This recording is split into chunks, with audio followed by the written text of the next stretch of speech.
പ്രഖ്യാപനങ്ങളെ എല്ലാവരും കേട്ടു. ആ പ്രഖ്യാപനങ്ങൾ എത്രമാത്രം പ്രവർത്തിയാക്കപ്പെടും എന്ന് കാണാൻ എല്ലാവരും കാത്തിരിക്കുന്നു. നിരക്ഷേപകരമായി ഗവൺമെൻറ് ചെയ്യുന്ന കാര്യങ്ങളെ ഞങ്ങൾ തീർച്ചയായിട്ടും സ്വാഗതം ചെയ്യുന്നു. എന്നാൽ ജനങ്ങൾക്കെതിരായിട്ട് ഗവൺമെൻറ് നീങ്ങിയാൽ ഉറപ്പിച്ചു പറയുന്നു, ഞങ്ങളത് ചെറുക്കുകയും ചെയ്യും. കമ്മ്യൂണിസ്റ്റ് പാർട്ടിയും LDF-ഉം ആഗ്രഹിക്കുന്നത് ചുമതലാബോധമുള്ള ഉത്തരവാദിത്വമുള്ള പ്രതിപക്ഷമായി പ്രവർത്തിക്കാനാണ്. അതാണ് കാഴ്ചപ്പാട്. ഈ സൗജന്യ യാത്ര എന്നൊക്കെ പറയുമ്പോൾ അതിൻ്റെ ഒരു സാമ്പത്തിക സ്ഥിതി കൂടി അതേപ്പറ്റി ഗവൺമെൻറ് പറയട്ടെ. ഞങ്ങളിപ്പോൾ ആ പ്രഖ്യാപനം തെറ്റെന്ന് പറയുന്നില്ല. സ്ത്രീകൾക്ക് സൗജന്യ യാത്ര നല്ല കാര്യമാണ്, മോശമല്ല. പ്രാക്ടിക്കലായിട്ട് നല്ല ഗവൺമെൻറ്റിൻ്റെ കടമയാണ്.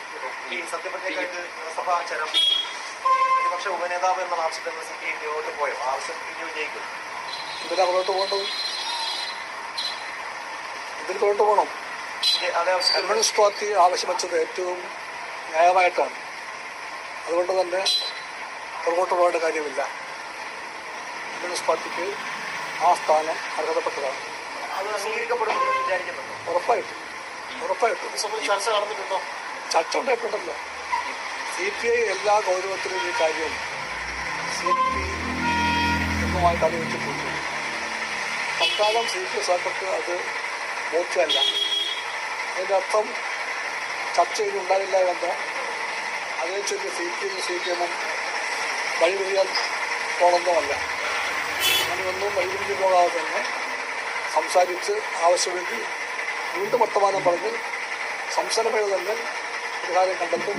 ആ സ്ഥാനം CPI-ക്ക് പൂർണ്ണമായും അവകാശപ്പെട്ടതാണ്. എത്തിയിരിക്കും. ഈ PM ശ്രീ വിഷയത്തിൽ വലിയ പ്രശ്നം CPI നടത്തിയിരുന്നതാണ്. അപ്പോൾ വീണ്ടും കേന്ദ്രം സമീപിച്ചിട്ടുണ്ട്.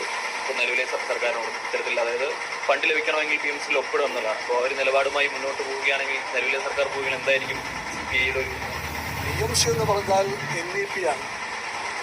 NEP എന്നാൽ RSSന്റെ വിദ്യാഭ്യാസ അജണ്ടയാണ്.